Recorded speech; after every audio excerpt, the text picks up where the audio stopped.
Hello my dear students, ব্লুমিস্ট একাডেমির আরও একটি ক্লাসে তোমাদের সবাইকে জানাই স্বাগত। তোমরা যারা ওয়ার্ড সেক্রেটারি তাছাড়া ত্রিপুরার বিভিন্ন কম্পিটিটিভ এক্সামে বসবে, তোমাদের প্রত্যেকের জন্য আজকের ক্লাসটি খুবই গুরুত্বপূর্ণ। আজকের টপিক হচ্ছে ত্রিপুরার হিস্টোরি। ত্রিপুরার ইতিহাস নিয়ে আমি অলরেডি দুটি ক্লাস দিয়েছি, আজকে আরও কিছু ইম্পর্টেন্ট কোশ্চেন নিয়ে এসেছি। তো চলো কথা না বাড়িয়ে ক্লাসটি শুরু করা যাক।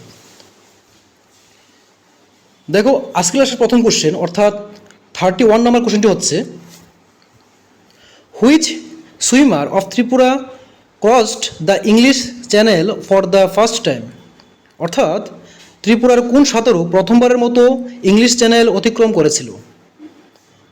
First option Ganesh Naha, next Kanai Yadav, এবং option C Samit Debnath, option D none of this.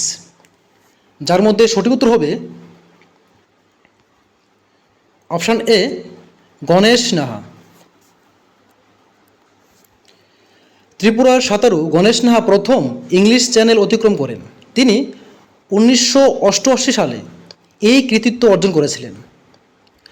উল্লেখ করা যেতে পারে যে 1958 সালে প্রথম ভারতীয় হিসাবে ইংলিশ চ্যানেল অতিক্রম করে বাঙালি সাঁতারু মিহির সেন এবং প্রথম ভারতীয় মহিলা হিসাবে এই কৃতিত্ব অর্জন করেছেন আরতি সাহা।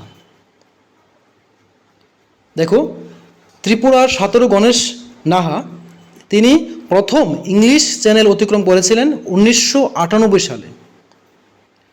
তাছাড়া 1958 সালে ভারতীয় হিসাবে ইংলিশ চ্যানেল অতিক্রম করেছিলেন বাঙালি সাঁতারু মিহির সেন এবং প্রথম ভারতীয় মহিলা হিসাবে এই কৃতিত্ব অর্জন করেছিলেন আরতি সাহা। এই প্রত্যেকটা পয়েন্ট খুবই ইম্পর্টেন্ট, তোমরা প্রত্যেকটা পয়েন্টকে নোট ডাউন করবে। নেক্সট, পরবর্তী question, Tripura university became a central university from? অর্থাৎ ত্রিপুরা বিশ্ববিদ্যালয় কেন্দ্রীয় বিশ্ববিদ্যালয়ে পরিণত হয়েছে কবে? এখানে চারটি অপশন রয়েছে। First 2 June 2007, next 2 July 2007, next 2 August 2007, এবং অপশন নাম্বার ডিতে বলা হয়েছে নান অফ দিস। যার মধ্যে সঠিক উত্তর হবে অপশন বি 2 জুলাই 2007। এই 2 জুলাই 2007-এ ত্রিপুরা বিশ্ববিদ্যালয় কেন্দ্রীয় বিদ্যালয়ে পরিণত হয়েছে।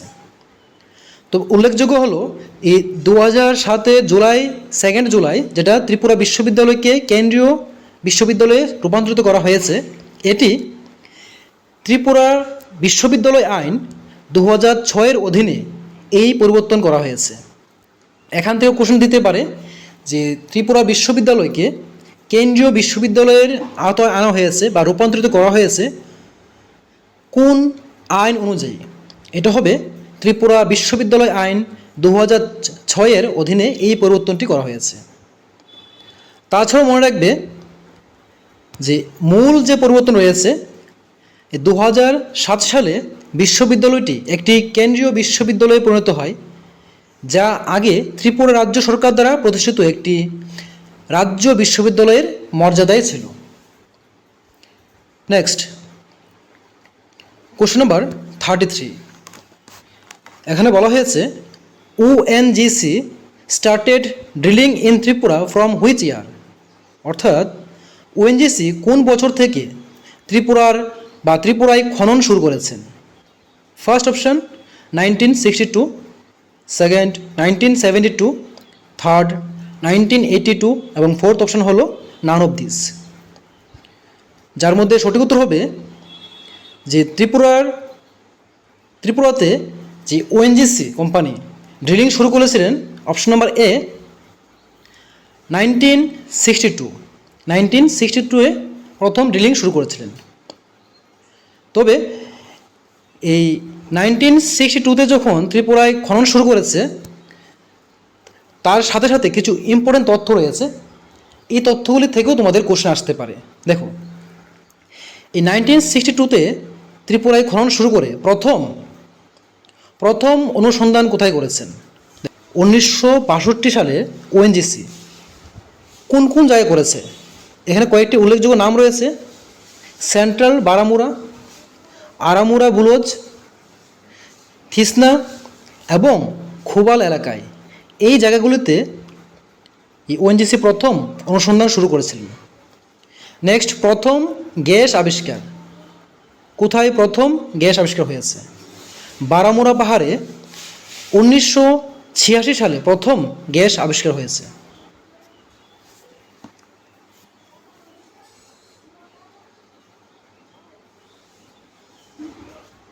নেক্সট কোশ্চেন নাম্বার 34 বলা হয়েছে, what was the old name of college টিলা আগরতলা? অর্থাৎ যে টিলা আগরতলা কলেজের পুরাতন নাম কী ছিল? কলেজ টিলা যে কলেজটা, তার পুরাতন নাম কী ছিল?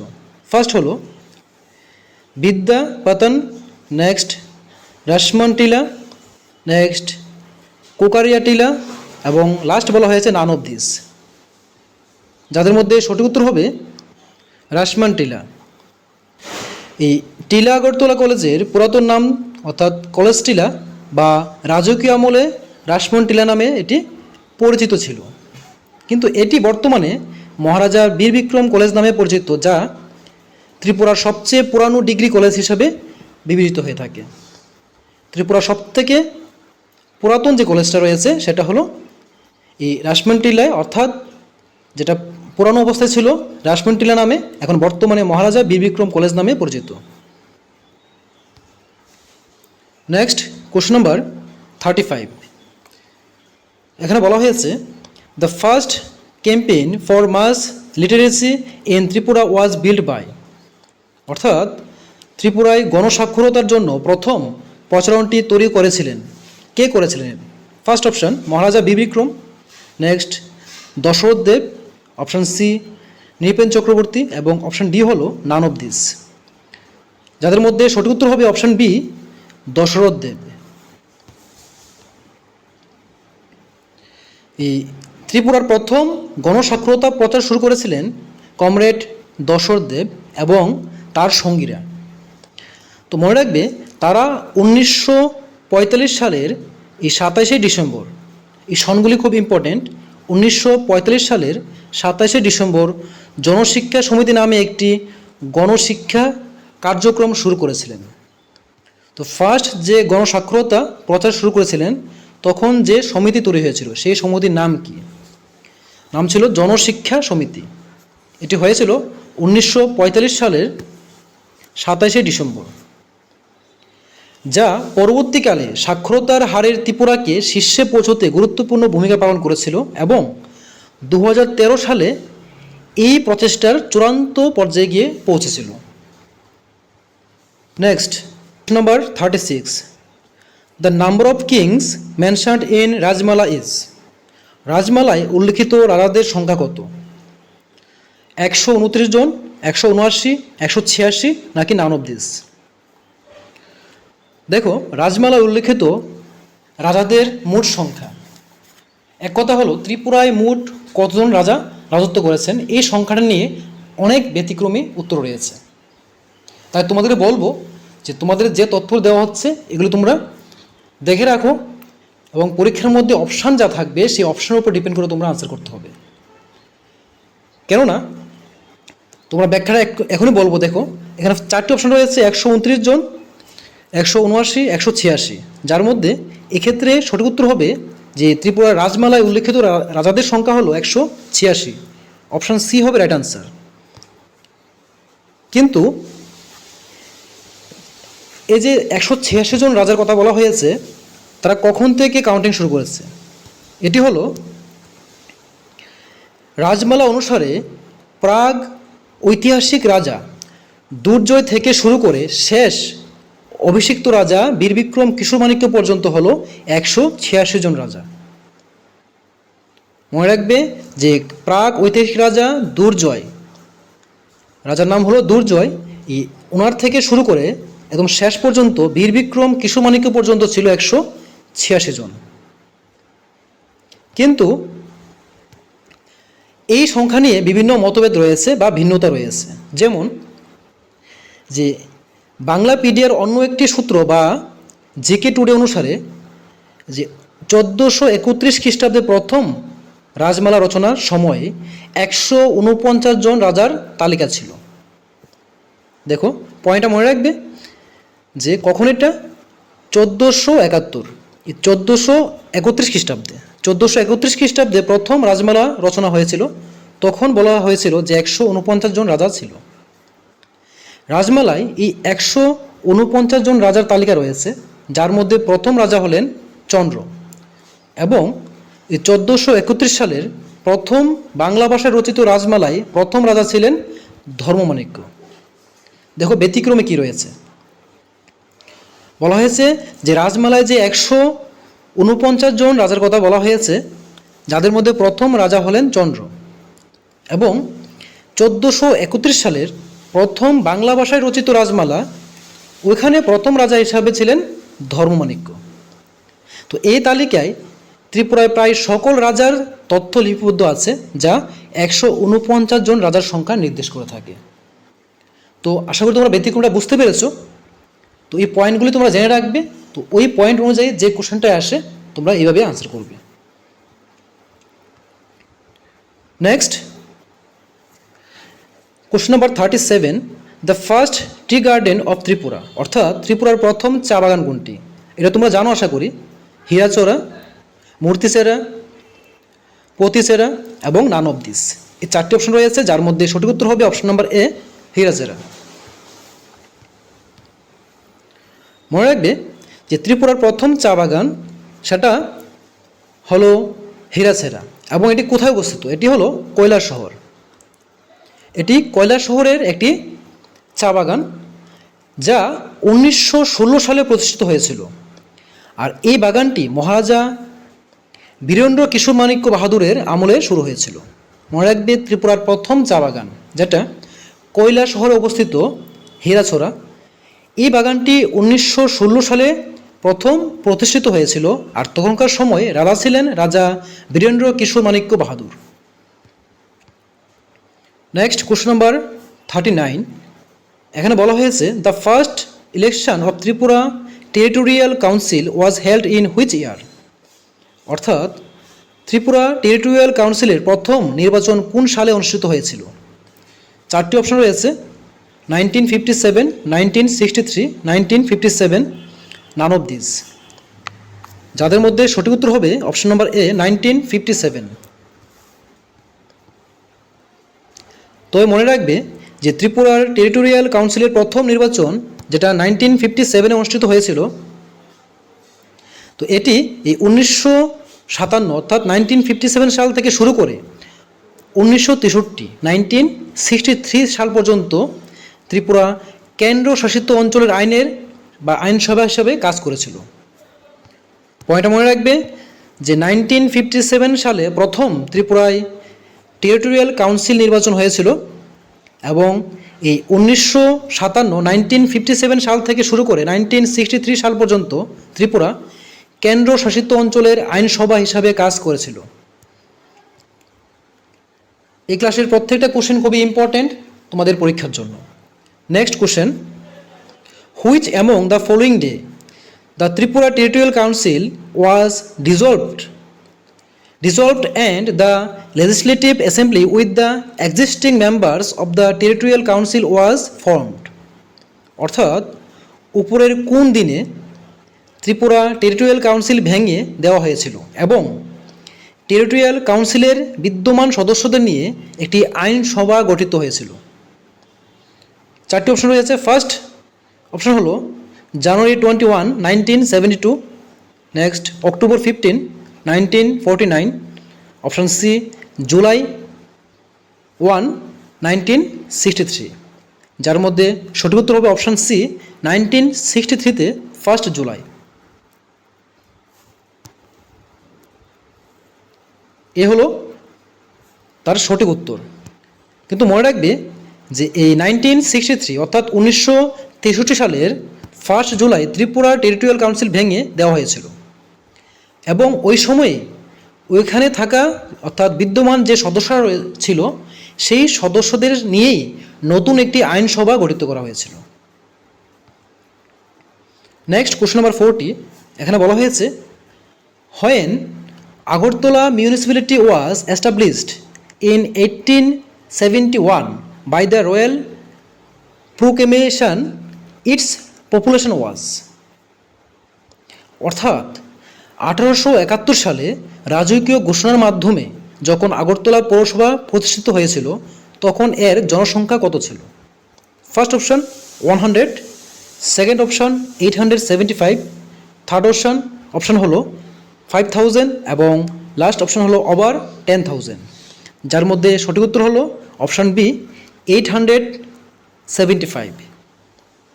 অর্থাৎ 1861 সালে রাজকীয় ঘোষণার মাধ্যমে যখন আগরতলা পৌরসভা প্রতিষ্ঠিত হয়েছিল তখন ওইখানকার জনসংখ্যা ছিল 875 জন।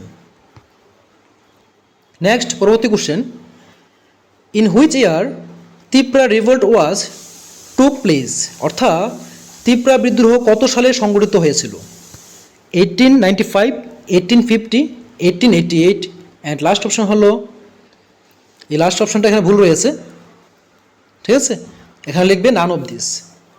তো এই চারটি অপশনের মধ্যে সঠিক উত্তর হবে যে তিপ্রা বিদ্রোহ শুরু হয়েছিল বা সংগঠিত হয়েছিল অপশন বি 1850, 1850 সালে। এই তিপ্রা বিদ্রোহ 1850 সালে সংগঠিত হয়েছিল এবং এই বিদ্রোহের নেতা কে ছিলেন? মনে রাখবে, তিপ্রা বিদ্রোহের নেতা ছিলেন পরীক্ষিত এবং কীর্তি। এই বিদ্রোহটি দেখো, বিদ্রোহ চলাকালীন ত্রিপুরার রাজা ছিলেন ঈশান চন্দ্র মাণিক্য। যখন তিপ্রা বিদ্রোহ হয়েছিল 1850 সালে তখন এই বিদ্রোহের নেতৃত্ব করেছিলেন অর্থাৎ নেতা ছিলেন পরীক্ষিত এবং কীর্তি এবং তৎকালীন রাজা ছিলেন Ishan Chandra Manikya. Next question number 42, এখানে বলা হয়েছে Tripura Marta Maheshwar was the title of. অর্থাৎ ত্রিপুরা মর্ত মহেশ্বর উপাধি ছিল কার ছিল? চারটি অপশন রয়েছে। ফার্স্ট অপশন হলো গুণাগা বিজয়দায়িত্ব, সেকেন্ড হলো ইন্দ্র ভাতারকা, সেকেন্ড হলো নরেন্দ্র মেঘরাজা এবং ফোর্থ হলো এদেমালা বা আয়দেবমালা। দেখো, এই চারটি অপশনের মধ্যে ফার্স্ট অপশন যেটা রয়েছে যে গুণাগা বিজয়াদিত্য, এই গুণাগা বিজয়াদিত্য হলো যিনি এই ত্রিপুরা মর্ত মহেশ্বর উপাধিতে ভূষিত ছিল। মনে রাখবে যে এই ত্রিপুরা মর্ত মহেশ্বর উপাধিটি ছিল পূর্ব চালুক্য বংশের রাজা গুণাগা বিজয়াদিত্যের। এই অপশনটা খুবই ইম্পর্টেন্ট। দেখো যে ত্রিপুরা মর্ত মহেশ্বর উপাধি ছিল পূর্ব চালুক্য বংশের রাজা গুণাগা বিজয়াদিত্যের, সেটা নেল্লুর, কিরানাপুরা এবং অচলাপুরার মতো অঞ্চলগুলিতে বিজয়ের স্মরণে এই উপাধি ধারণ করা হয়েছিল।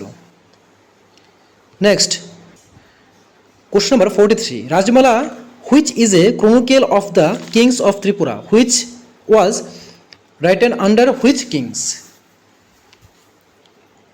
নেক্সট, কোশ্চেন নাম্বার 43, এখানে বলা হয়েছে Rajmala which is a chronicle of the kings of Tripura was written under which kings? অর্থাৎ ত্রিপুরা রাজমালা মানে রাজাদের ইতিহাস গ্রন্থ রাজমালা কোন রাজার অধীনে রচিত হয়েছিল? First option Durgamanikya, second Ram Ganan Manikya, second Dharmamanikya এবং থার্ড হলো লাস্ট হলো বীরেন্দ্র মাণিক্য, যার মধ্যে সঠিক উত্তর হবে ধর্মমাণিক্য। অপশন সি হবে রাইট আনসার। এই ধর্মমাণিক্যের আমলেই রাজমালা গ্রন্থটি লেখা হয়েছিল। দেখো, এখানে বলা হয়েছে যে ত্রিপুরার রাজাদের ইতিহাস গ্রন্থ রাজমালা রাজা প্রথম ধর্মমাণিক্যের অধীনে রচিত হয়েছিল। প্রথম ধর্মমাণিক্য পঞ্চদশ শতাব্দীতে অর্থাৎ 1431 থেকে 1462 খ্রিস্টাব্দ তার রাজসভার পণ্ডিত সুকতেশ্বর এবং বানেশ্বরের উপর এই ঐতিহাসিক গ্রন্থটি রচনা দায়িত্ব দিয়েছিলেন। তো ফার্স্ট রচনা কার উপর দেওয়া হয়েছিল? পয়েন্টগুলি নোট করবে। পণ্ডিত সুকতেশ্বর এবং বানেশ্বরের উপর এই দায়িত্ব দিয়েছিলেন প্রথম ধর্মমাণিক্য। বলা হয়ে থাকে যে এই গ্রন্থটি প্রথমে ত্রিপুরী ভাষায় রচিত হয়েছিল এবং পরবর্তীকালে এটি বাংলা ভাষায় মানে বাংলাতে এটা পুনরায় রচিত করা হয়েছে অর্থাৎ বাংলায় অনুদিত করা হয়েছে। রাজমালা মূলত ত্রিপুরার। এই রাজমালাটা ত্রিপুরারই একটা রাজাদের ইতিহাস নিয়ে তৈরি একটি গ্রন্থ। নেক্সট কোশ্চেন নাম্বার 44 বলা হয়েছে, around the 7th century the Tripura kings assumed the title named Pha. What is the meaning of Pha? অর্থাৎ 7th শতাব্দীর দিকে ত্রিপুরা রাজারা ফা উপাধি ধারণ করেছিলেন। এই ফা শব্দের অর্থ কী? First option victory, second great, third father, fourth none of this. যাদের মধ্যে সঠিক উত্তর হবে অপশন সি, ফাদার। যে ত্রিপুরী ভাষায় ফা শব্দের অর্থ হলো বাবা বা প্রধান। এই 7th শতাব্দীর দিকে ত্রিপুরার রাজারা যখন কৈলাসহর থেকে শাসন করতেন, প্রথম কৈলাসহর থেকে শাসন করতেন, তখন তারা এই উপাধি ব্যবহার করতেন। এটি ত্রিপুরার ইতিহাসে মাণিক্য উপাধি গ্রহণের আগের সময়ের কথা বলা হয়েছে। এই ফা উপাধির মধ্য দিয়ে রাজারা নিজেদেরকে জনগণের প্রতি একজন পিতার মতো যত্নশীল শাসক হিসাবে তুলে ধরতেন। অর্থাৎ যখন কৈলাসহর থেকে রাজারা ত্রিপুরার রাজত্ব করতেন, তখন ফা শব্দ ওনারা ধারণ করেছিলেন। এই ফা শব্দের অর্থ ছিল পিতা বা প্রধান।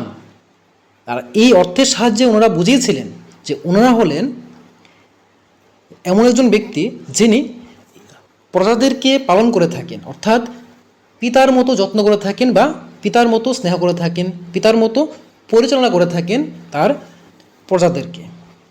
এ হলো ফা শব্দের অর্থ। নেক্সট কোশ্চেন নাম্বার 45 বলা হয়েছে, which is the first news paper of Tripura? অর্থাৎ ত্রিপুরার প্রথম সংবাদপত্র কোনটি? রবি, আজকাল, অরুণ, নান অফ দিস। যার মধ্যে সঠিক উত্তর হলো অপশন সি, আগে বলেছিলাম এটা অরুণ, যেটা হয়েছিল 95 অর্থাৎ 1905 সালে। এ হলো আজকের ক্লাসের ইম্পর্টেন্ট 15টি কোশ্চেন। যদি ক্লাসটি ভালো লাগে থাকে অবশ্যই লাইক, কমেন্ট এবং শেয়ার করে দেবে, এবং যারা নতুন রয়েছে চ্যানেলটিকে সাবস্ক্রাইব করে রাখবে। আর যারা নোট নিতে চাও অবশ্যই আমার ভিডিও ডেসক্রিপশানে দেওয়া লিঙ্কে ধরে আমার হোয়াটসঅ্যাপ গ্রুপে যুক্ত হতে পারবে এবং সেখান থেকে কন্ট্যাক্ট করে নিতে পারবে। তাছাড়াও আমার এই ভিডিওর নিচেতে করে কন্ট্যাক্ট নাম্বার রয়েছে, সেই নাম্বারে সরাসরি যোগাযোগ করে তোমরা নোট নিতে পারবে। তো আজকের জন্য ক্লাসটিকে শেষ করছি। দেখা হবে পরবর্তী ক্লাসে পরবর্তী টপিক নিয়ে। ততক্ষণ সবাই ভালো থেকো, সুস্থ থেকো।